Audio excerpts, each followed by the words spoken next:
سورہ آل عمران آیت نمبر 37۔ اعوذ باللہ من الشیطان الرجیم، بسم اللہ الرحمن الرحیم۔ فتقبلها ربها بقبول حسن وأنبتها نباتا حسنا وكفلها زكريا كلما دخل عليها زكريا المحراب وجد عندها رزقا قال يا مريم أنى لك هذا قالت هو من عند الله إن الله يرزق من يشاء بغير حساب۔ گزشتہ درس میں ذکر کیا گیا تھا کہ حضرت عمران بن ماثان جو حضرت مریم علیہ السلام کے والد ماجد ہیں، ان کا ایک بیٹا تھا ہارون جو جوانی میں انتقال کر گیا تھا۔ اس کے بعد حضرت مریم کی والدہ نے اللہ سے منت مانی تھی کہ اللہ اگر آپ مجھے اولاد دیں گے تو میں اس کو مسجد اقصی بیت المقدس کے لیے وقف کر دوں گی اور وہاں وہ خدمت کے لیے مامور ہوگا۔ چنانچہ جب ان کے ہاں بچہ ہوا تو وہ لڑکی تھی، اور انہوں نے اللہ کی بارگاہ میں اس بات کو عرض کیا کہ یہ تو لڑکی ہے، اور اس زمانے میں جو لڑکے ہوتے تھے وہ مسجدوں کی خدمت کے لیے وقف کیے جاتے تھے۔ خود حضرت عمران مسجد اقصی کے امام تھے، تو وہ چاہتی تھیں کہ ان کے جانشین بھی ان کا کوئی بیٹا بنے۔ تو ہارون تو انتقال کر گئے، اور اب جو پیدا ہوئی وہ بیٹی تھی مریم۔ بہرحال انہوں نے اپنی منت کے مطابق اپنی بیٹی کو مسجد اقصی کے جو دیگر مجاورین تھے ان کے پاس بھیج دیا۔ آپس میں ان کی قرآن اندازی ہوئی، اور حضرت زکریا علیہ السلام جو اللہ کے برگزیدہ نبی ہیں، جو حضرت مریم کے خالو بھی تھے، قرۂ فال ان کے نام نکلا، اور وہ ان کی پرورش کرنے لگے۔ آج جو ہم نے آیت تلاوت کی ہے، اس آیت میں ان کی بچپن کی پرورش کا کچھ حال اللہ ذکر فرماتے ہیں۔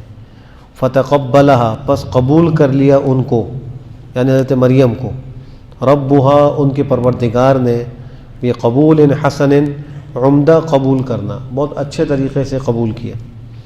وانبتها نباتا حسنا، اور اللہ نے ان کو بڑا عمدہ نشو و نما عطا فرمایا۔ عام طور پر بچہ جو 15 دن میں یا بعض روایات میں 2 مہینے میں بڑا ہوتا ہے، حضرت بی بی مریم علیہ السلام ایک دن میں اتنی بڑی ہوتی تھی۔ تو ان کی جو یہ پرورش کے زمانے میں بڑھنے کی رفتار تھی وہ عام بچوں سے زیادہ تھی۔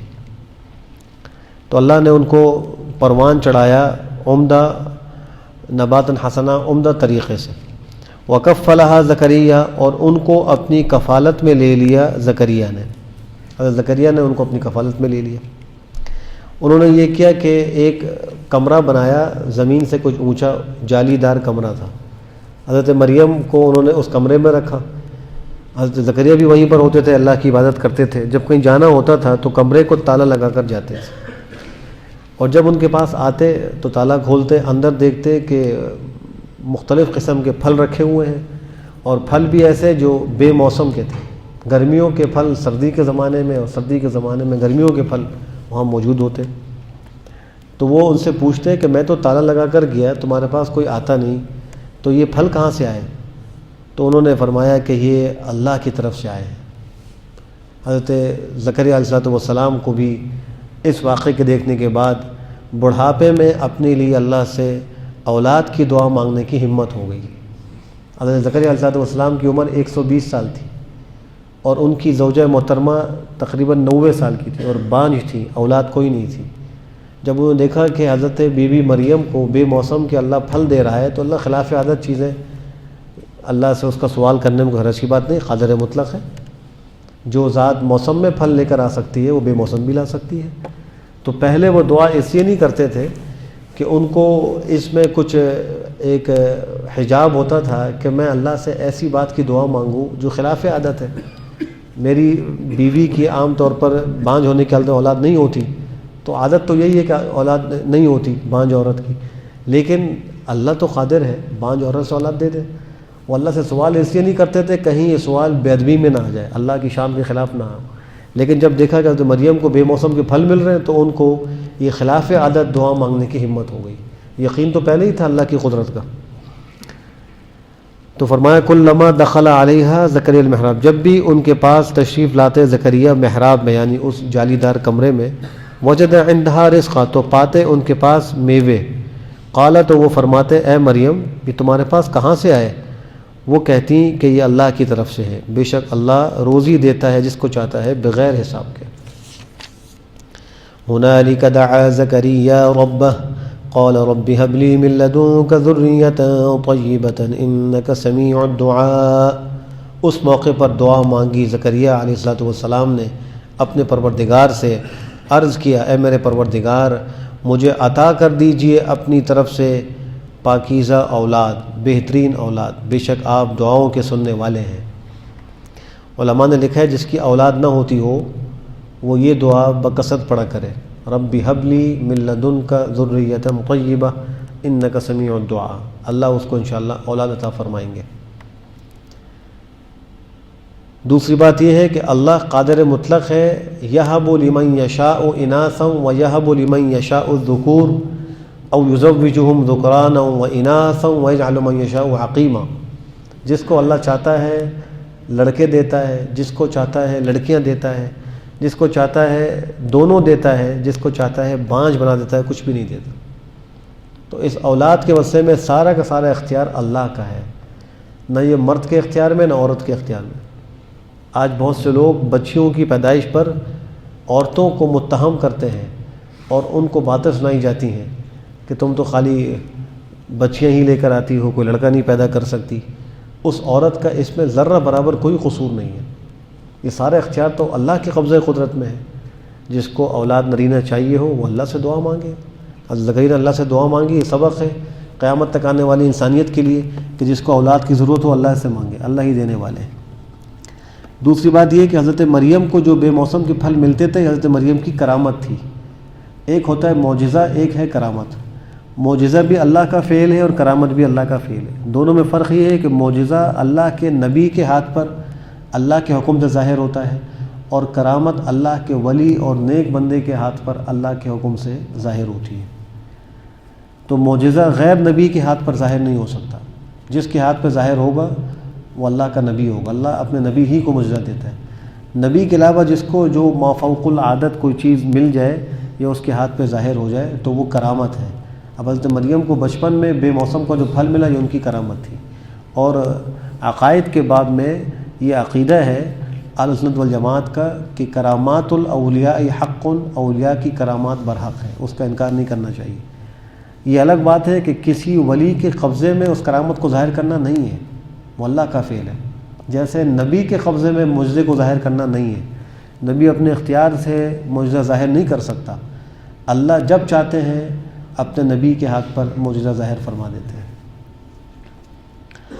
فنادته الملائكة وهو قائم يصلي في المحراب أن الله يبشرك بيحيى مصدقا بكلمة من الله وسيدا وحصورا ونبيا من الصالحين۔ پس پکارا زکریا کو فرشتے نے اس حالت میں کہ وہ کھڑے تھے اور محراب میں نماز پڑھ رہے تھے۔ جو مریم کے لیے انہوں نے کمرہ بنایا تھا اس کمرے میں وہ خود بھی عبادت کرتے تھے، وہاں نماز پڑھ رہے تھے۔ اللہ نے ان کی دعا قبول فرما لی، اور اس فرشتے نے پکار کر یہ کہا کہ بے شک اللہ آپ کو خوشخبری دیتا ہے یحییٰ کی۔ اللہ نے حضرت یحییٰ علیہ السلام کا نام بھی خود تجویز فرمایا۔ حضرت یحییٰ سے پہلے کسی کا نام اللہ نے یحییٰ نہیں ذکر کیا، یہ پہلے شخص جن کا نام اللہ نے یحییٰ خود تجویز فرمایا۔ آگے ان کی کچھ صفات کا تذکرہ ہے۔ نمبر 1 مصدقاً، تصدیق کرنے والے ہوں گی، بکلمۃ من اللہ، اللہ کے کلمے کی۔ اللہ کے کلمے سے مراد حضرت عیسیٰ علیہ السلام، ان کو اللہ کا کلمہ اس لیے کہا جاتا ہے کہ وہ بلا باپ کے محض کلمہ کن سے پیدا ہوئے تھے۔ ہر انسان کی پیدائش میں 2 سبب کار فرما ہوتے ہیں عام طور پر۔ ایک سبب ماں باپ کا ملاپ ہے جس کو ہم نطفے سے تعبیر کرتے ہیں، اور ایک سبب اللہ کا کلمہ کن کہنا ہے۔ عام طور پر انسانوں کی پیدائش میں یہ دو سبب کار فرما ہوتے ہیں۔ حضرت عیسیٰ علیہ السلام کی پیدائش میں صرف ایک سبب تھا، اور وہ ہے کلمہ کن۔ باقی وہاں بلا باپ کے وہ پیدا ہوئے تھے، اس لیے ان کو خاص کلمہ کہا جاتا ہے۔ تو حضرت یحییٰ تصدیق کرنے والے ہوں گے اللہ کے کلمہ حضرت عیسیٰ علیہ السلام کی، وہ سیداً سردار ہوں گے، اللہ نے ان کو نبی بنایا تھا، اپنے قوم کے سردار تھے۔ وہ حصوراً، اور بہت زیادہ لذات سے اپنے آپ کو روکنے والے ہوں گے، یعنی مباح چیزوں کے استعمال میں بھی اپنے آپ کو بہت روکنے والے ہوں گے، حتیٰ کہ نکاح بھی نہیں کریں گے۔ نکاح بھی ایک قابل لذت عمل ہے، مباح عمل ہے، تو اس سے وہ اپنے آپ کو روکیں گے، وہ نکاح نہیں کریں گے۔ ایک حدیث میں آتا ہے کہ آپ حضرت السلام نے ارشاد فرمایا، اربع من سنن المرسلین، 4 چیزیں مرسلین اور انبیاء کے طریقوں میں سے ہیں۔ نمبر 1 الحیاء، حیا یہ انبیاء کا طریقہ ہے، انسان میں حیا ہونی چاہیے۔ شرم و حیا انبیاء کے طریقوں میں سے ایک طریقہ ہے۔ دوسرا فرمایا والتعطر، خوشبو کا لگانا، خوشبو لگانا یہ بھی انبیاء کا طریقہ ہے۔ اور نمبر 3 فرمایا النکاح، نکاح کرنا انبیاء کا طریقہ ہے۔ اور نمبر 4 فرمایا السواک، مسواک کرنا، مسواک کرنا یہ انبیاء کا طریقہ ہے۔ اب حضرت یحییٰ علیہ السلام کا جو عمل تھا وہ تھا انہوں نے نکاح نہیں کیا۔ محسن نے فرمایا کہ جس کی حالت حضرت یحییٰ کی حالت کی طرح ہو اس کے لیے نکاح نہ کرنا بہتر ہے۔ حضرت یحییٰ کی حالت یہ تھی کہ وہ آخر کی طرف بہت زیادہ متوجہ تھے، اور اتنے متوجہ تھے کہ ان کو نکاح کی طرف کوئی رغبت ہی نہیں ہوتی تھی، اور ان کا حال یہ تھا کہ اگر وہ نکاح کر لیتے تو وہ بیوی کے حقوق کو، اولاد کے حقوق کو ادا نہیں کر سکتے تھے۔ تو ایسے آدمی کے لیے کہ جس کو نکاح کی حاجت نہ ہو اور وہ نکاح کے حقوق کو ادا نہ کر سکتا ہو تو اس کو چاہیے نکاح نہ کرے، اور جس کا حال یہ نہ ہو اور وہ نکاح کر سکتا ہو تو اس کو چاہیے کہ نکاح کرے۔ انبیاء کا طریقہ یہی ہے۔ آپ حضرت السلام نے ارشاد فرمایا، مشکاۃ شریف کی روایت ہے، یا معشر الشباب من استطاع منکم الباءۃ فلیتزوج فإنه اغض للبصر واحسن للفرج ومن لم يستطع فعليه بالصوم فإنه له وجاء او كما قال صلی اللہ علیہ وسلم۔ اے جوانوں کی جماعت، تم میں سے جو نکاح کی طاقت رکھتا ہے اس کو چاہیے نکاح کرے، یہ آپ نے فرمایا، اس لیے کہ نکاح جو ہے یہ آنکھوں کو جھکانے والا ہے اور انسان کی شرمگاہ کی حفاظت کرنے والا ہے۔ یہ دو آپ نے خصوصیتیں ذکر فرمائی۔ نکاح کے بعد انسان کی آنکھ گناہ سے بچتی ہے اور اس کی شرمگاہ محفوظ ہوتی ہے، حرام میں استعمال ہونے سے بچتی ہے۔ اور فرمایا جو تم میں سے نکاح کی طاقت نہ رکھے تو اس کو چاہیے کہ وہ روزے رکھا کرے، اس لیے کہ روزہ جو ہے شہوانی چیزوں کو توڑتا ہے، خواہشات کو توڑتا ہے۔ تو جس کی شادی نہ ہوتی ہو اور وہ طاقت رکھتا ہو تو شادی کے ہونے تک وہ روزے کا کثرت سے یہ عمل اختیار کرے تاکہ وہ کسی گناہ میں نہ پڑے اور اس کی شہوت کنٹرول میں رہے۔ جہاں تک اس میں مسواک کا تذکرہ ہے، آپ نے فرمایا ایک حدیث میں کہ حضرت جبریل امین میرے پاس آ کر مجھے 2 چیزوں کے بارے میں بہت تاکید فرماتے رہے، ایک مسواک، اور ان کی تاکید کی وجہ سے میں نے اپنے مسورے تک چھیل لیے۔ آپ بہت مسواک کرتے تھے کہ آپ کے مسورے مبارک جو ہے وہ چھل جاتے تھے، بہت زیادہ مسواک کا اہتمام کرتے۔ دوسری چیز، پڑوسیوں کے حقوق کی بہت تاکید کرتے تھے، یہاں تک کہ مجھے یہ گمان ہونے لگا شاید پڑوسی کو وراثت میں بھی حصہ دار بنا دیا جائے گا، اس کو وارث بھی قرار دے دیا جائے گا۔ تو 2 باتوں کی بہت تاکید فرماتے تھے۔ اور ایک حدیث میں آپ نے فرمایا السواک مطہرۃ للفم ومرضاۃ للرب، مسواک کرنا یہ منہ کو صاف کرنے کا ایک آلہ ہے اور پروردگار کو راضی کرنے کا ایک آلہ ہے، اللہ اس سے راضی ہوتے ہیں۔ مسواک کا اہتمام کرنا چاہیے۔ مسواک سے جو وضو کیا جائے پھر جو نماز پڑھی جائے، اللہ اس کا ثواب 70 گنا بڑھا دیتے ہیں، 70 گنا ثواب بڑھ جاتا ہے کہ ایک نماز پڑھنے پر 70 نمازوں کا ثواب ملتا ہے۔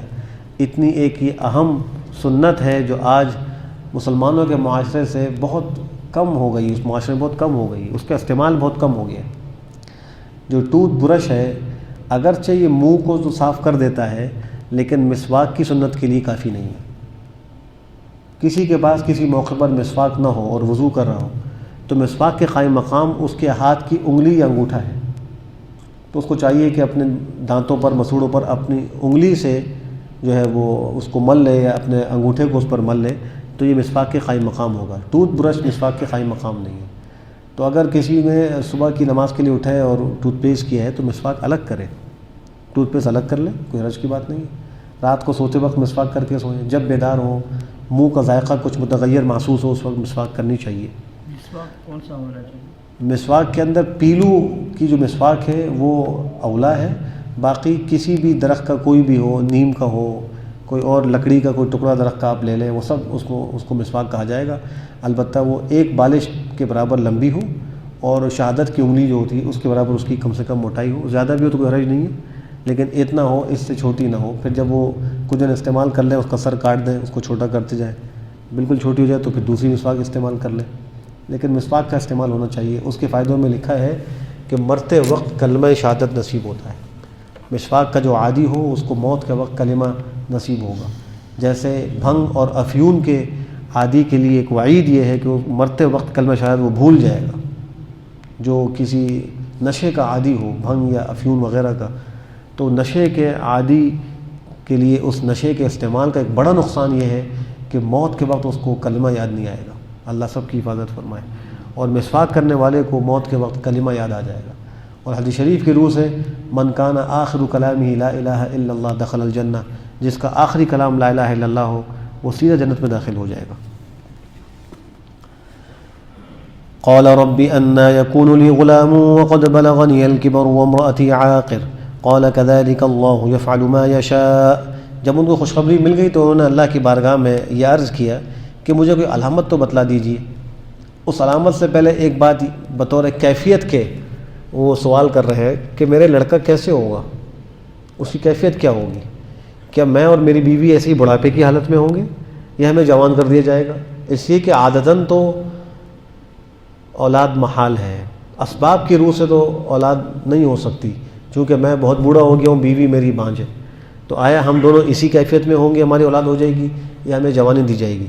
تو انہوں نے عرض کیا میرے پروردگار کیسے, کس کیفیت سے میری لڑکا ہوگا, حالانکہ مجھے بڑھاپا پہنچ چکا ہے اور میری بیوی بانجھ ہے. اللہ نے فرمایا کہ اسی طریقے سے اللہ کرتا ہے جو چاہتا ہے, تم اسی حالت میں رہو گے, کوئی جوانی تمہیں نہیں دی جائے گی. اللہ قادر مطلق ہے, اسی بڑھاپے میں تم کو اللہ اولاد دیں گے. جب ان کو یہ معلوم ہو گیا کہ اسی طرح اولاد ملے گی, اب انہوں نے ایک اور دعا کی. قال رب اجعل لي آیہ قال آیتک الا تکلم الناس ثلاثة ایام الا رمزا واذکر ربک کثیرا وسبح بالعشی والابکار.